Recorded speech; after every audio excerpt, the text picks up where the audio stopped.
Committee here on the 14th of August 2025. I'm Councillor Gary Marsh, the Chairman of the committee. To my left is, as you can see, it's not Councillor Hitchcock because he's in hospital. So I've asked Councillor Sweatman to be the Vice Chairman today. Is that okay with everybody? Yes. Agree, thank you. So that's that one. Item 1 is the note substitutes in accordance with Council Rule Procedure 4, substitutes of council meetings, etc. I have none. Declarations of interest is on item 2. I've got 4. It's just Councillor Hitchcock, because he's in hospital, Councillor Kenny and Councillor Kennedy, and yesterday Councillor DeBell said he couldn't make it today, so we've got 4 apologies. Item 3, to declare any interests, declarations of interest. Councillor Hussain, do you want to push the button?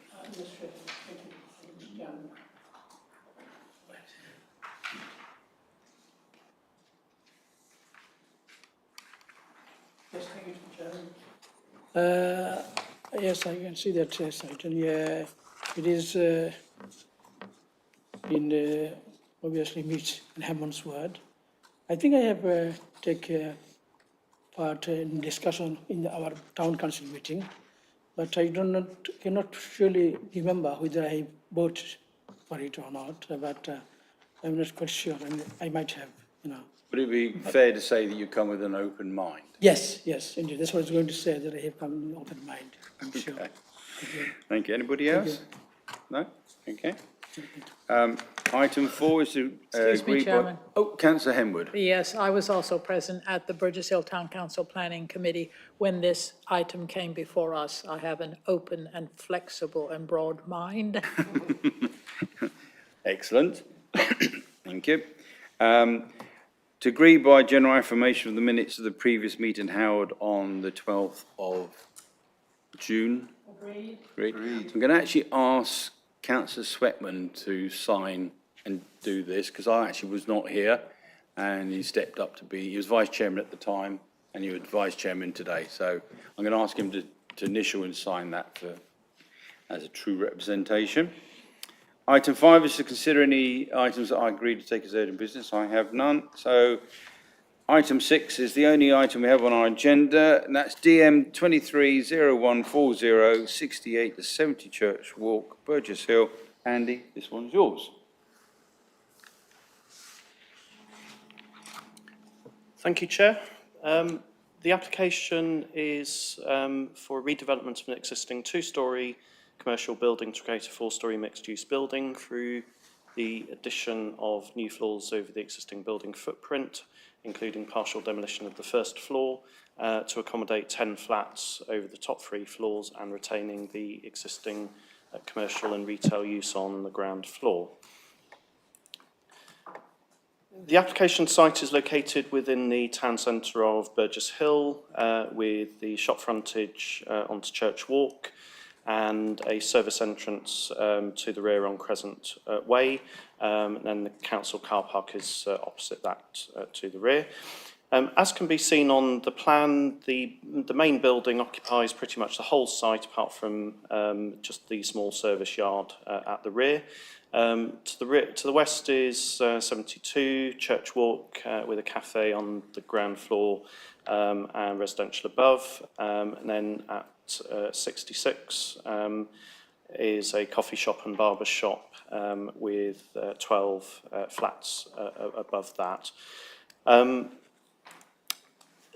In terms of the existing elevations, this is the front elevation onto Church Walk. You can see there's a recessed shop front entrance with the windows and very unusually a windowless elevation above that.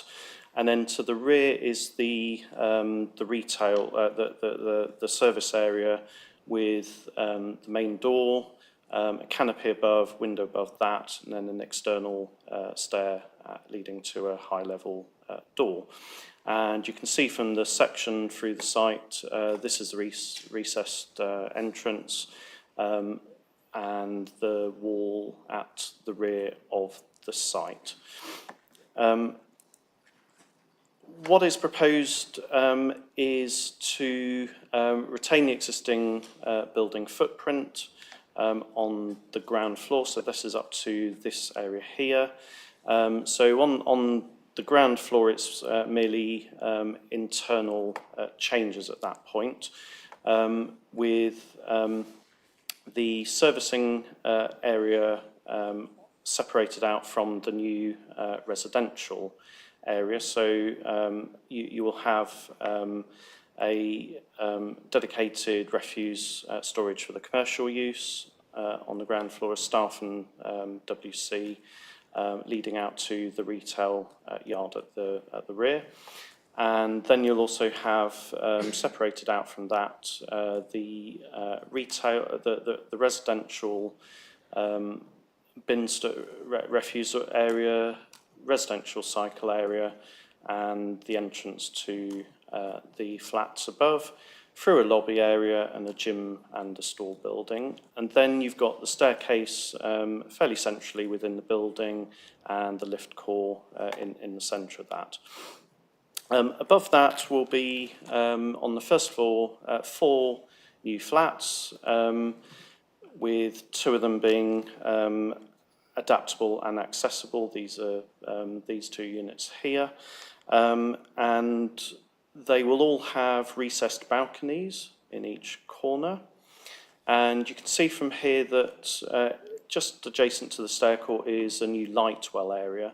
So that will sit above the roof of the retail unit. And that will be a door for maintenance on that floor. And then above that will be the second floor, which is identical to the first floor.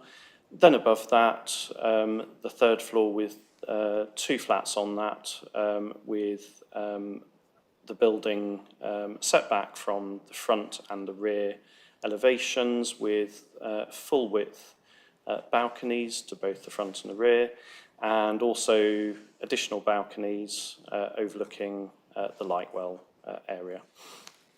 So in terms of the roof plan, this is the Lightwell area here, the lift core, and the Lightwell itself, and the balconies front and rear for all the third floor flats. Elevationally, the new building will be in keeping with the scale and proportions of both of the neighbouring buildings. So the height of the building will be the same as the ridge height of number 72, and very slightly lower than the height of number 66. And you can see the recessed shop area, the windows, the brick frontage, some timber cladding details next to some windows, the recessed balconies, and then the recessed top floor. And on the rear elevation, you can see how similar it is. So the design ethos has been carried through to the whole building.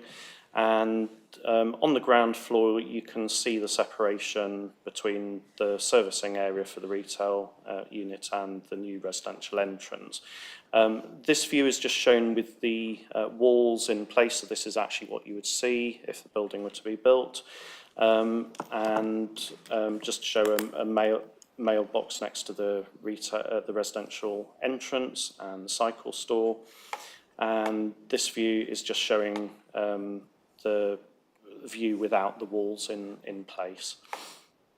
In terms of the internal light well, so obviously these are not going to be seen in the public realm. You've got the retail units sitting on that ground floor, and then 2 floors within the light well, and then the balconies above that.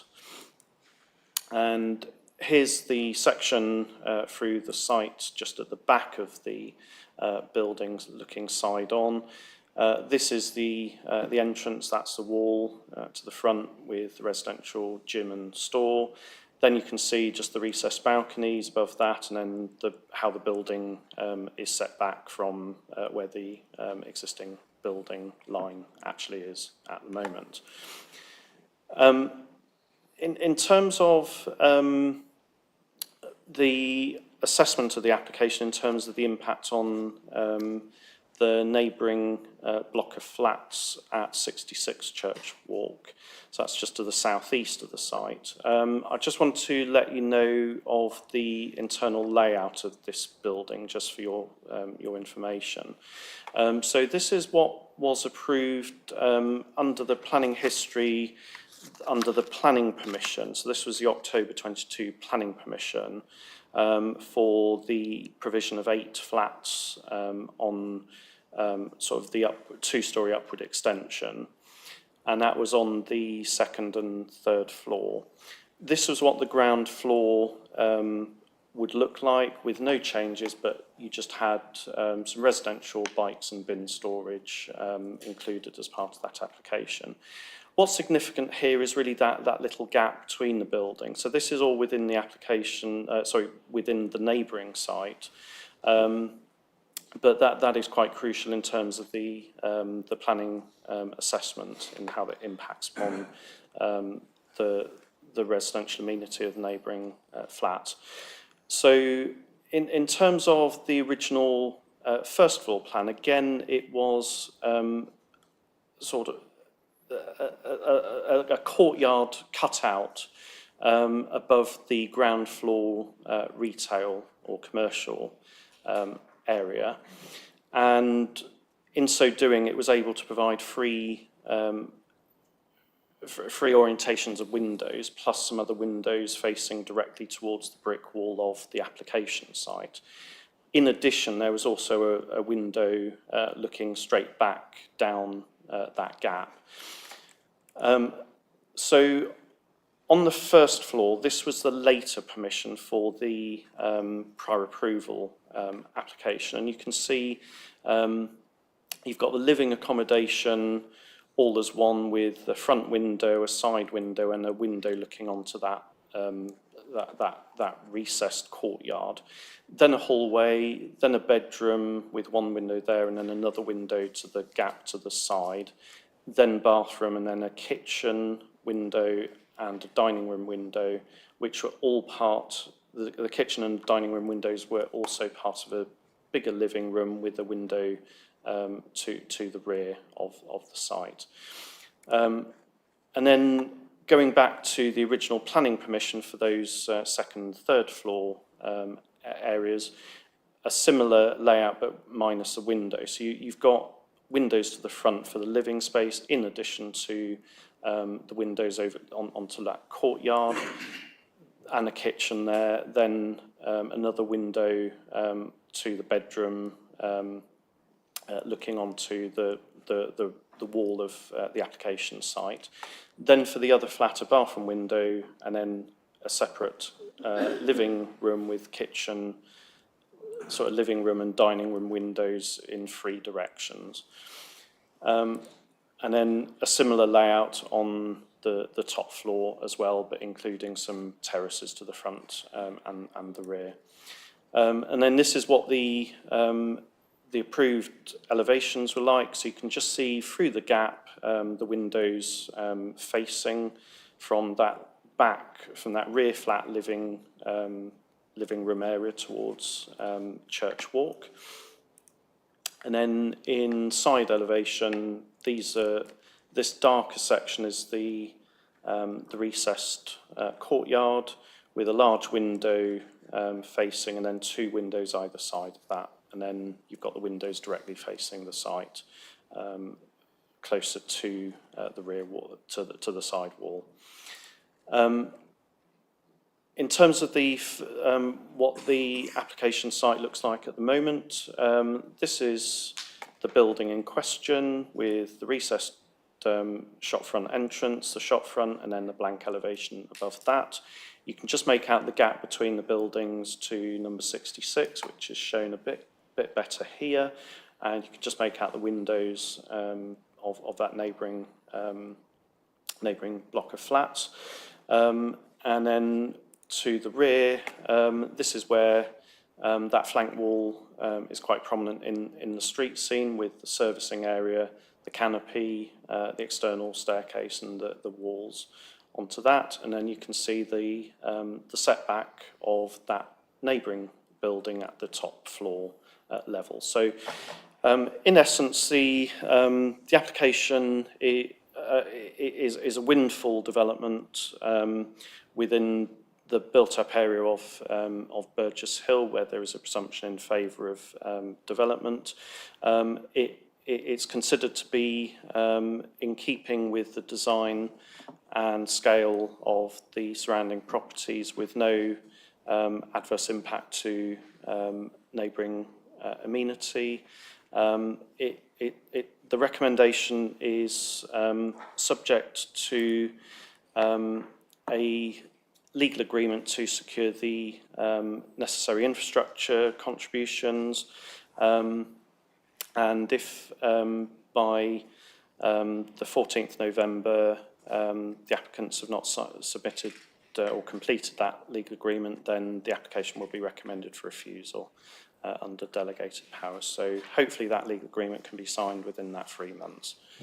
Thank you, Chairman. Thank you, Andy. As he just said, this is a windfall site within the town centre of Burgess Hill, so it's got a lot going for it. Councillor Sain, this is your ward. Do you wish to say anything?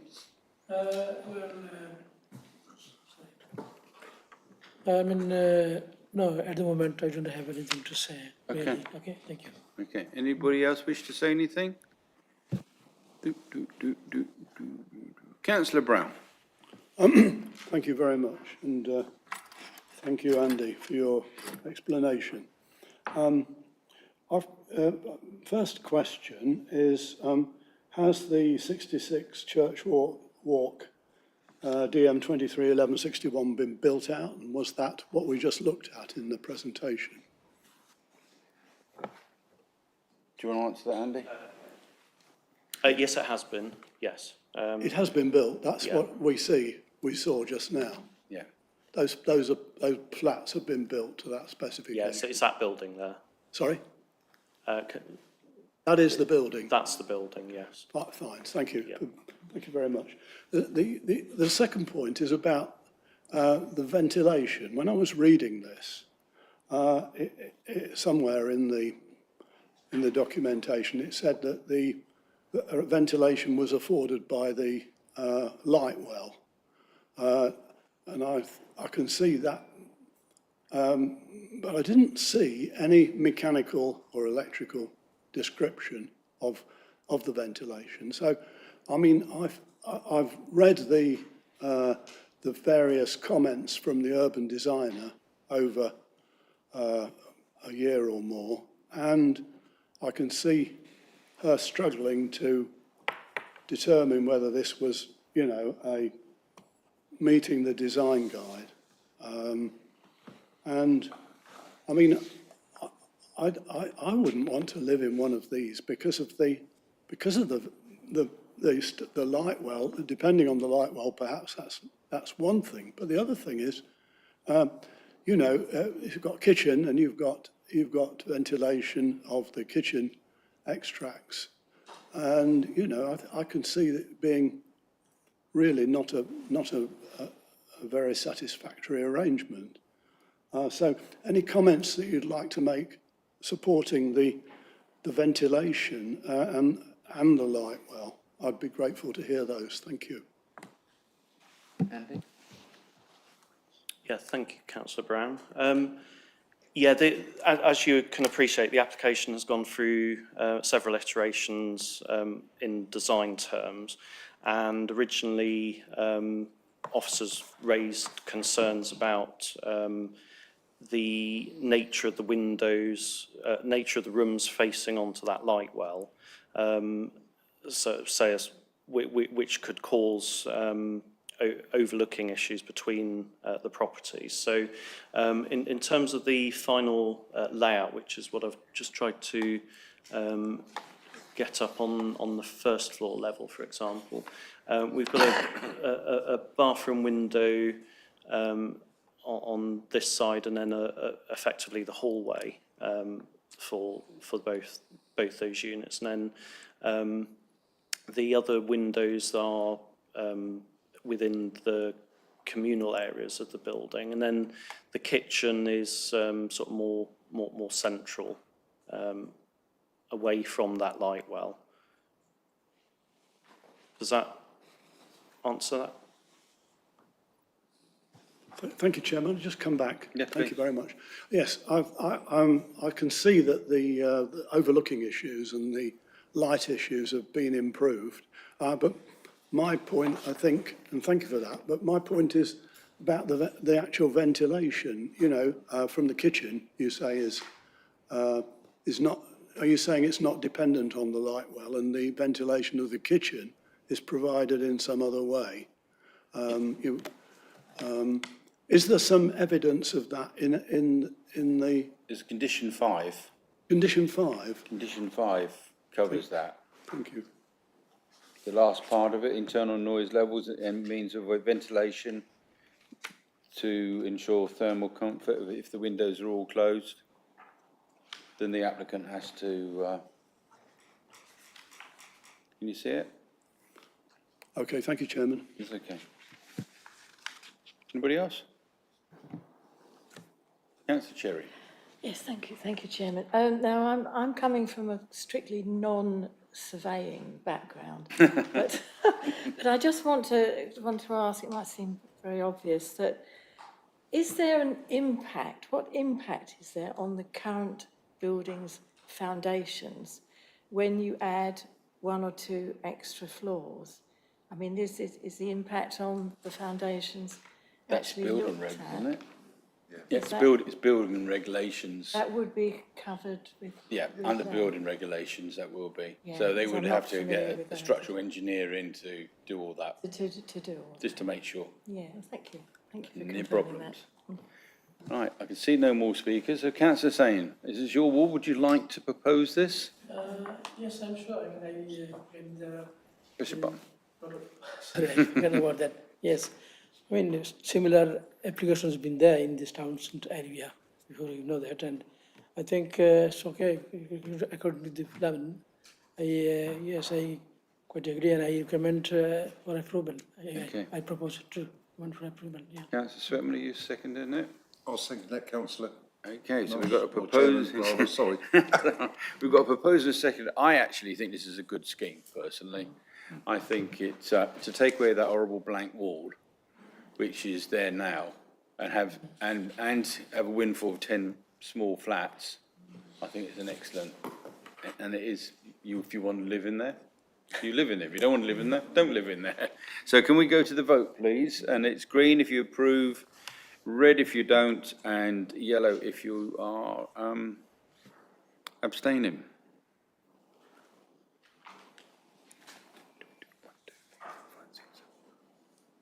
Somebody, oh. Okay, I've got 7 for and 1 abstention. That has been carried. Thank you, Andy. I'll go back to the agenda now. Item 7, I have no matters for refusal. And item 8 is questions pursuant to Council Rule Procedure 10.2. Due notice which has been given. I have none, so I close the meeting. Can I use that telephone, that one up there? Right, 4:24. Thank you for your attendance on this very hot day, and see you all next month. Thank you. Thank you. Thank you. Is live stream dead? Right, brilliant. Thank you very much, everybody.